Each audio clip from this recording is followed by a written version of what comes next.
Dans ce problème, je commente rapidement ma solution à l'exercice 3.8 de Séguin, un problème pour lequel on tire à l'aide d'une force de tension sur un bloc qu'on déplace sur certaines distances à partir d'une vitesse initiale. Et ce qu'on se demande toujours, c'est quelle est la vitesse finale.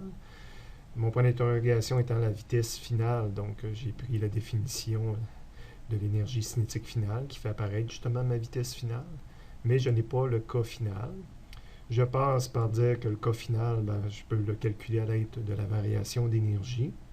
Parce que je connaissais la vitesse initiale, je pouvais calculer le cas initial dans ça. Donc, tout ce qui me manque, c'est d'avoir une valeur de delta K. Puis là, j'utilise le théorème de l'énergie cinétique pour dire que le delta K, c'est mon travail total. Puis le travail total, c'est ma force qui est travaillée sur une certaine distance.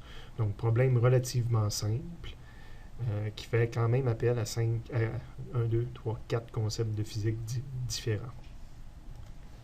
En B, c'est la même question, mais pour une vitesse initiale de 6 mètres par seconde, que j'ai résolu à la page suivante en utilisant seulement les mêmes équations que j'avais au départ.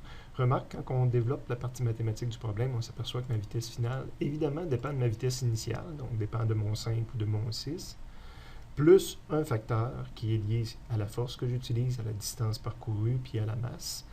Évidemment, quand je passais de 5 à 6, le facteur ne changeait pas. Ce qui changeait, c'était ma vitesse initiale. Donc, j'avais toujours la même contribution associée à la force pour le déplacement puis à la masse.